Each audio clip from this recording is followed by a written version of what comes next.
Hello everybody, this is my fourth try at getting chapter 11 out. It's the end of part 1. I'm determined to get it out tonight. I don't care if it takes me all night. Chapter 10, very quickly rewind, was the chapter about the rabid dog and how the kids were thinking that their dad really wasn't anything special. He's old, he's no fun, until they realized that he was a master marksman and he is known all over the county since he was a kid for being a heck of a good shot, and but apparently not too proud of it for one reason or another, and I'm sure we're going to find out why.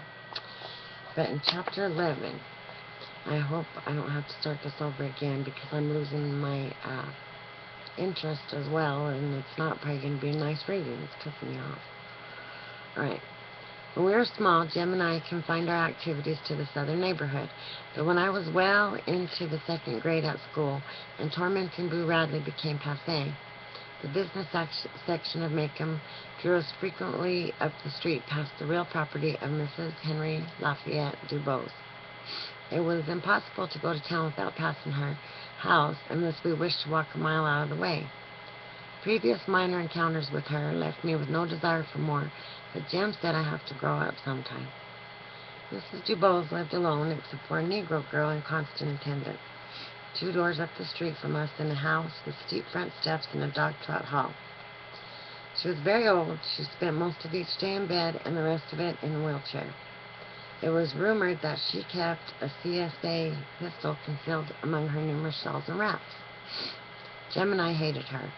If she was on the porch when we passed, we would be raked by her wrathful gaze, subjected to ruthless interrogation regarding our behavior, and given a melancholy prediction on what we would amount to when we grew up, which was always nothing. We had long ago given up the idea of walking past her house on the opposite side of the street. That only made her raise her voice and let the whole neighborhood in on it. We could do nothing to please her. If I said as sunnily as I could, "Hey, Mrs. Dubose," I would receive for an answer, "Don't you say hey to me, you ugly girl. You say good afternoon, Mrs. Dubose." She was vicious. Once she heard Jim refer to our father as Atticus, and her reaction was apoplectic. Besides being the sassiest, most disrespectful mutts who ever passed her way, we were told that it was quite a pity our father had not remarried after our mother's death. A lovelier lady than our mother never lived, she said, and it was heartbreaking the way Atticus Finch let her children run wild. I did not remember our mother, but Jim did. He would tell me about her sometimes, and he went living when Mrs. Dubose shot us this message. Jim, having survived Boo Radley and Mad Dog and other terrors, had concluded that it was cowardly to stop at Miss Rachel's front steps and wait, and had decreed that we must run as far as the post office corner each evening to meet Atticus coming from work. Countless evenings Atticus would find Jim furious at something Mrs. Dubose had said when we went by. Oh no. The cat. I'll get that in a minute. "Easy does it, son," Atticus would say. "She's an old lady and she's ill. You just hold your head high and be a gentleman. Whatever she says to you, it's your job not to let her make you mad." Jim would say she must not be very sick. She hollered so. When the 3 of us came to her house, Atticus would sweep off his hat, wave gallantly to her, and say, "Good evening, Mrs. Dubose. You look a picture this evening." I never heard Atticus say like a picture or what. He would tell her the courthouse news, and would say he hoped with all his heart she'd have a good day tomorrow. He would return his hat to his head, swing me up to his shoulders in her very presence, and we would go home in the twilight. It was times like these when I thought my father, who hated guns and had never been to any wars, was the bravest man who ever lived. The day after Jim's 12th birthday, his money was burning up his pockets, so we headed for town in the early afternoon. Jim thought he had enough to buy a miniature steam engine for himself and a twirling baton for me. I had long had my eye on that baton. It was at V.J. Elmore's. It was bedecked with sequins and tinsel, and it cost 17 cents. It was then my burning ambition to grow up and twirl with the Macomb County High School band. Having developed my talent where I could throw up a stick and almost catch it coming down, I had caused Calpurnia to deny me entrance to the house every time she saw me with a stick in my hand. I felt that I could overcome this defect with a real baton, and I thought it generous of Jim to buy one for me. Mrs. Dubose was stationed on her porch when we went by. "Where you two going at this time of day?" she shouted. "Playing hooky, I suppose? I'll just call up the principal and tell him." She put her hands on the wheels of her chair and executed a perfect right face. "Oh, it's Saturday, Miss Dubose," said Jim. "Makes no difference if it's Saturday. I wonder if your father knows where you're going." "Mrs. Dubose, we've been going to town by ourselves since we were this high." Jim placed his hand palm down about 2 feet above the sidewalk. "Don't you lie to me," she yelled. "Jeremy Finch, Maudie Atkinson told me you broke down her scuppernong garber this morning. She's going to tell your father, and then you'll wish you never saw the light of day. If you aren't sent to the reform school before next week, my name's not Dubose." Jim, who hadn't been near Miss Maudie's scuppernong arbor since last summer, and who knew Miss Maudie wouldn't tell Atticus if he had, issued a general denial. "Don't you contradict me," Mrs. Dubose bawled. "And you," she pointed an arthritic finger at me, "what are you doing in them overalls? You should be in a dress and camisole, young lady. You'll grow up waiting on tables if somebody doesn't change your ways. Finch waiting on tables at the OK Cafe. Ha!" I was terrified. The OK Cafe was a dim organization on the north side of the square. I grabbed Jim's hand, but he shook me loose. "Come on, Scout," he whispered. "Don't pay any attention to her. Just hold your head high and be a gentleman." But Miss Dubose held up. "Not only a Finch waiting on tables, but one in the courthouse longing for niggers." Jim stiffened. Miss Dubose's shot had gone home, and she knew it. "Yes, indeed. What does this world come to when a Finch goes against his raising? I'll tell you." She put her hand to her mouth. When she drew it away, it trailed a long silver thread of saliva. "Your father's no better than the niggers and trash he works for." Jim was scarlet. I pulled out his sleeve, and we were followed up the sidewalk by a philippic on our family's moral degeneration, the major premise of which was the half of Finches were in the asylum anyway, but if our mother were living, we would not have come to such a state. I wasn't sure what Jim resented most, but I took umbrage at Mr. Bose's assessment of the family's mental hygiene. I'd become almost accustomed to hearing insults aimed at Atticus, but this was the first one coming from an adult. Except for her remarks about Atticus, Mrs. Dubose's attack was only routine. There was a hint of summer in the air. In the shadows it was cool, but the sun was warm, which meant good times were coming, no school, and deal. Excuse me. Jim bought his steam engine, and we went by Elmore's for my baton. Jim took no pleasure in his acquisition. He jammed it in his pocket and walked silently beside me toward home. On the way home, I nearly hit Mr. Link Dees, who said, "Look out now, Scout," when I missed a toss, and when we approached Mrs. Dubose's house, my baton was grimy from having picked it up out of the dirt so many times. She was not on the porch.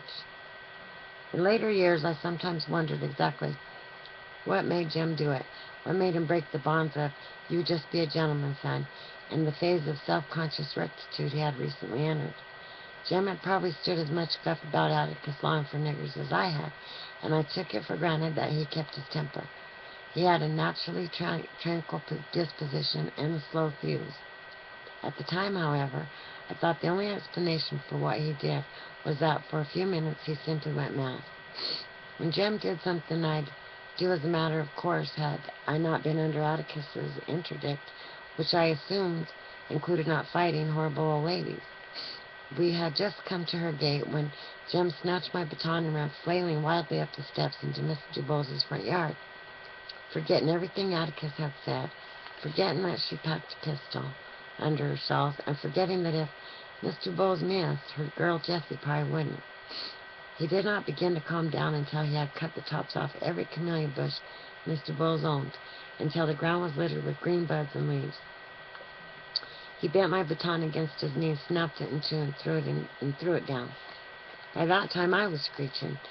Jim yanked my hair, said he didn't care. He'd do it again if he got a chance, and if I didn't shut up, he'd pull every hair out of my head. I didn't shut up, and he kicked me. I lost my balance and fell on my face. Jim picked me up roughly, but looked like he was sorry. There was nothing to say. We did not choose to meet Atticus coming home that evening. We skulked around the kitchen until Calpurnia threw us out. By some voodoo system, Calpurnia seemed to know all about it. She was a less than satisfactory source of pallia- palliation, palliation, but she did give Jim a hot biscuit and butter, which she tore in half and shared with me. It tasted like cotton. We went to the living room. I picked up a football magazine, found a picture of Dixie Hell, showed it to Jim, and said, "That looks just like you." That was the nicest thing I could think to say to him, but it was no help. He sat by the windows, hunched down in a rocking chair, scowling and waiting. Daylight faded. 2 geological ages later, we heard the soles of Atticus's shoes scrape the front steps. The screen door slammed. There was a pause. Atticus was at the hat rack in the hall, and we heard him call, "Jim!" His voice was like the winter wind. Atticus switched on the ceiling light in the living room and found us there, frozen still. He carried my baton in one hand. Its filthy yellow tassel trailed on the rug. He held out his other hand. It contained fat camellia buds. "Jim," he said, "are you responsible for this?" "Yes, sir." "Well, why'd you do it?" Jim said softly, "She said you lawed for niggers and trash." "You did this because she said that?" Jim's lips moved, but his "yes, sir" was inaudible. "Son, I have no doubt that you have been annoyed by your contemporaries about me lawing for niggers, as you say, but to do something like this to a sick old lady is inexcusable. I strongly advise you to go down and have a talk with Mrs. Dubose," said Atticus. "Come straight home afterward." Jim did not move. "Go on," I said. I followed Jim out of the living room. "Come back here," Atticus said to me, and I came back. Atticus picked up the mobile press and sat down in the rocking chair Jim had vacated. For the life of me, I did not understand how he could sit there in cold blood and read a newspaper when his only son stood an excellent chance of being murdered with a Confederate Army relic. Of course, Jim antagonized me sometimes until I could kill him, but when it came down to it, he was all I had. Atticus did not seem to realize this, or if he did, he just didn't care. I hated him for that, but when you're in trouble, you become easily tired. Soon I was hiding in his lap, and his arms were around me. "You're mighty big to be rocked," he said. "You don't even care what happens to him," I said. "You just send him on to get shot at when all he was doing was standing up for you." Atticus pushed my head under his chin. "It's not time to worry yet," he said. "I never thought Jim would be the one to lose his head over all this, though thought I'd have more trouble with you." I said I didn't see why we had to keep our heads anyways, that nobody I knew at school had to keep his head about anything. "Scout," said Atticus, "when summer comes along, you'll have to keep your head about far worse things. It's not fair for you and Jim, I know that, but sometimes we have to make the best of things, and the way we conduct ourselves when the chips are down. Well, all I can say is, when you and Jim are grown, maybe you'll look back on this with some compassion and some feeling that I didn't let you down. This case, Tom Robinson's case, is something that goes to the essence of a man's conscience. Scout, I couldn't go to church and worship God if I didn't try to help that man." "Atticus, you must be wrong." "How's that?" "Well, most folks seem to think you're right, and you're wrong." "They're certainly entitled to think that, and they're entitled to full respect." "Oh, well, most folks seem to think they're right, and you're wrong." There we go. "They're certainly entitled to think that," he said, "and they're entitled to full respect for their own opinions," said Atticus. "But before I can live with other folks, I got to live with myself. The one thing that doesn't abide by majority rule is a person's conscience." When Jim returned, he found me still in Atticus's lap. "Well, son," said Atticus. He set me on my feet, and I made a secret reconnaissance of Jim. He seemed to be all in one piece, but he had a queer look on his face. Perhaps she had given him a dose of calomel. I cleaned it out for her, and I said I was sorry, but I ain't, and that I work on him every Saturday and try to make him come back. "There was no point in saying you were sorry if you aren't," said Atticus. "Jim, she's old and ill. You can't hold her responsible for what she says and does.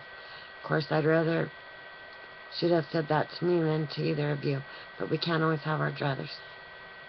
Jim seemed fascinated by Rose on the carpet. "Atticus," he said, "she wants me to go and read to her." "Read to her?" "Yes, sir, she wants me to come every afternoon after school and Saturdays and read her to her out loud for 2 hours.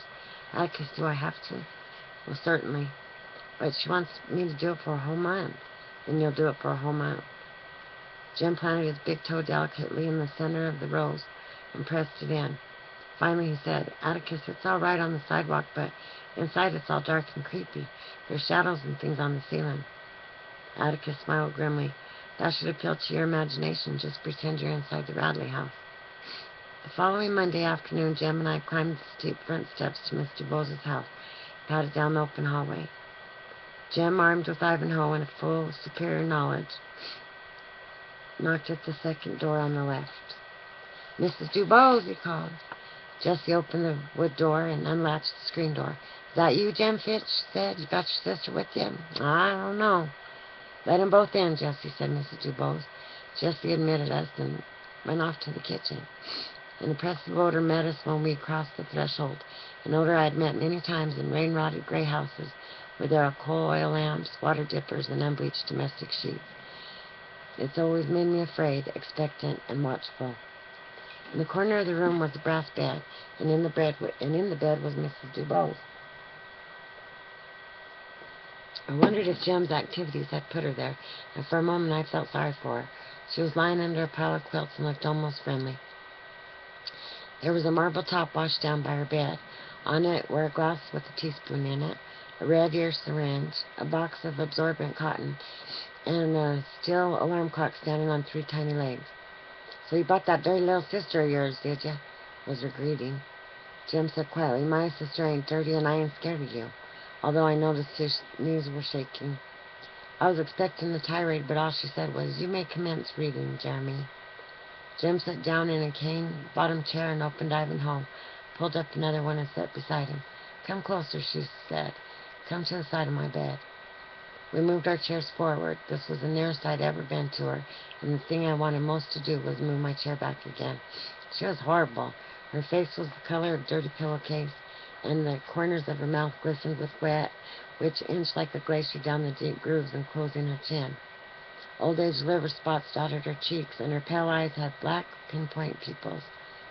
Her hands were knobby, and the cuticles were grown up over her fingernails. Her bottom plate was not in, and her upper lip protruded. From time to time she would draw her nether lip to her upper plate and carry her chin with it. This made the wet move faster. I didn't look any more than I had to. Jim reopened Ivanhoe and began reading. I tried to keep up with him, but he read too fast. When Jim came to a word he didn't know, he skipped it, but Mrs. Dubose would catch him and make him spell it out. Jim read for perhaps 20 minutes, during which time I looked at the soot-stained mantelpiece, out the window, and anywhere I could to keep from looking at her. As he read along, I noticed that Mr. Dubose's corrections grew fewer and farther between, that Jim had even left one sentence dangling in midair. She was not listening. I looked toward the bed. Something had happened to her. She lay on her back with her quilt up to her chin. Only her head and shoulders were visible. Her head moved slowly from side to side. From time to time she would open her mouth wide, and I could see her tongue undulate faintly. Cords of saliva would collect on her lips. She would draw them in, then open her mouth again. Her mouth seemed to have a private existence of its own. It worked separate and apart from the rest of her, out and in, like a clam hole at low tide. Occasionally it would say, psst, like some viscous substance coming to a boil. I pulled Jim's sleeve. He looked at me and then at the bed. Her head made its regular sweep towards us, and Jim said, Mrs. Dubose, are you all right? She did not hear him. The alarm clock went off and scared us stiff. A minute later, nerves still tingling, Jim and I were on the sidewalk headed for home. We did not run away. Jessie sent us. Before the clock wound down, she was in the room pushing Jim and me out. Shoo, she said, y'all go home now. Jim hesitated at the door. It's time for her medicine, Jessie said. As the door swung shut behind us, I saw Jessie walking quickly toward Mr. Dubose's bed. It was only 3:45 when we got home, so Jim and I drop-kicked in the backyard until it was time to meet Atticus. Atticus had 2 yellow pencils for me and a football magazine for Jim, which I suppose was a silent reward for our first day session with Mrs. Dubose. Jim told him what happened. Did she frighten you? Said Atticus. No, sir, said Jim, but she's so nasty. She has fits or something, and she spits a lot. Well, she can't help that. When people are sick, they don't look nice sometimes. Well, she scared me, I said. Atticus looked at me over his glasses. You don't have to go with Jem, you know. The next afternoon at Mr. Dubose's was the same as the first, and so was the next, until gradually a pattern emerged. Everything would begin normally. That is, Mrs. Dubose would hound Jem for a while on her favorite subjects, her camellias and our father's nigger-loving propensities, and she would grow increasingly silent and then go away from us. The alarm clock would ring, Jessie would shoo us out, and the rest of the day was ours. Atticus, I said one evening, what exactly is a nigger lover? Atticus's face was grave. Has somebody been calling you that? No, sir, Mrs. Dubose calls you that. She warms up every afternoon calling me that. Francis called me that last Christmas. That's where I first heard it. Is that the reason you jumped on him? Asked Atticus. Yes, sir. Then why are you asking me what it means? I tried to explain to Atticus that it wasn't so much what Francis said that had infuriated me as the way he had said it. It was like he said snot-nose or something. Scout, said Atticus. Nigger liver is just one of them terms that don't mean anything, like snot-nose. It's hard to explain. Ignorant, trashy people use it when they think somebody's favoring Negroes over and above themselves. It slipped into usage with some people like ourselves when they want a common, ugly term to label somebody. You aren't really a nigger lover then, are you? Well, I certainly am. I do my best to love everybody. I'm hard put sometimes. Baby, it's never an insult to be called what somebody thinks is a bad name. It just shows you how poor that person is. It doesn't hurt you. So don't let Mr. Bowles get you down. She has enough troubles of her own.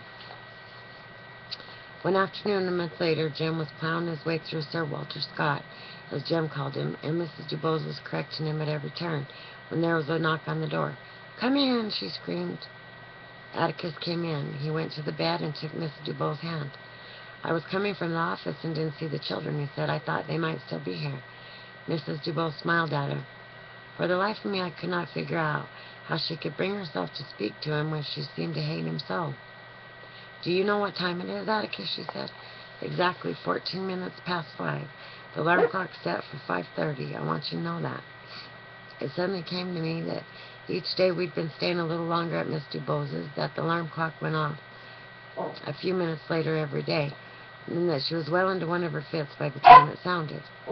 Today she had an antagonized Jem for nearly 2 hours with no intention of having a fit, and I felt hopelessly trapped. The alarm clock was the signal for our release. If one day it did not ring, what would we do?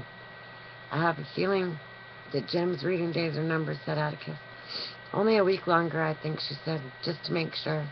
Jem rose, but Atticus put out his hand and Jem was silent. On the way home, Jem said he had to do it just for a month, and the month was up and it wasn't fair. Just one more week, son, said Atticus. No, said Jem. Yes, said Atticus. The following week found us back at Miss Dubose's. The alarm clock had ceased sounding, but Mr. Bowes would release us with, that'll do. So late in the afternoon, Atticus would be home reading the paper when we returned. Although her fits had passed off, she was in every other way her old self. When Sir Walter Scott became involved in lengthy descriptions of moats and castles, Mrs. Dubose would become bored and pick on us. Jeremy Finch, I told you you'd live to regret tearing up my camellias. You regret it now, don't you? He would say he certainly did. Thought you could kill my snow on the mountain, did you? Well, Jessie says the top's growing back out. Next time you'll know how to do it right, won't you? You'll pull it up by the roots, won't you? Jem would say he certainly would. Don't you mutter at me, boy. You hold up your head and you say yes, ma'am, to me. Don't guess you feel like holding it up, though, with your father all what he is. Jem's chin would come up, and he would gaze at Mrs. Dubose with a face devoid of resentment. Through the weeks, he had cultivated an expression of polite and detached interest, which he would present to her and answer her most blood-curdling inventions. At last the day came when Miss Dubose said, that'll do, one afternoon, and then she added, and that's all. Good day to you. It was over. We bounded down the sidewalk on a spree of sheer relief, leaping and howling. That spring was a good one. The days grew longer and gave us more playing time. Jem's mind was occupied mostly with the vital statistics of every college football player in the nation. Every night, Atticus would read us the sports page of the newspapers. Alabama might go to the Rose Bowl again this year, judging from its prospects, not one of whose names we could pronounce. Atticus was in the middle of Wendy Seaton's column one evening when the telephone rang. He answered it and then went to the hat rack in the hall. "I'm going down to Miss Dubose's for a while," he said. "I won't be long." But Atticus stayed away until long past my bedtime. When he returned, he was carrying a candy box. Atticus sat down in the living room and put the box on the floor beside his chair. "Well, what'd she want?" asked Jim. We had not seen Mrs. Dubose for over a month. She was never on the porch any more when we passed by. "Well, she's dead, son," said Atticus. "She died a few minutes ago." "Oh," said Jim. Well's right," said Atticus. "She's not suffering any more. She was sick for a long time, son. Didn't you know what her fits were?" Jim shook his head. "Mrs. Dubose was a morphine addict," said Atticus. "She took it as a painkiller for years. The doctor put her on it. She'd have spent the rest of her life on it and died without so much agony, but she was too contrary." "Sir," said Jim. Atticus said, "Just before your escapade, she called me to make her will. Doc Reynolds told her she only had a few months left. Her business affairs were in perfect order, but she said there's still one thing out of order." "What was that?" Jim was perplexed. "She said she was going to leave this world beholden to nothing and nobody. Jim, when you're sick as she was, it's all right to take anything to make it easier, but it wasn't all right for her. She said she meant to break herself of it before she died, and that's what she did." Jim said, "You mean that's what the fits were?" "Yes, that's what they were. Most of the time you were reading to her, I doubt if she heard a word you said. Her whole mind and body was concentrated on that alarm clock. If you hadn't fallen into her hands, I'd have made you go down and read to her anyway. It may have been some distraction. There was another reason." "Well, did she die free?" asked Jim. "As the mountain air," said Atticus. "She was conscious to the last, almost." "Conscious," he smiled, "and cantankerous. She still disapproved heartily of my doings, said I'd probably spend the rest of my life bailing you out of jail. She had just to fix you this box." Atticus reached down and picked up the candy box. He handed it to Jim. Jim opened the box. Inside, surrounded by wads of damp cotton, was the white, waxy, perfect camellia. There was the snow on the mountain. Jim's eyes nearly popped out of his head. "Old hell devil! That old hell devil!" he screamed, flinging it down. "Why can't you just leave me alone?" In a flash, Atticus was up and standing over him. Jim buried his face in Atticus's shirt front. "Shh," he said.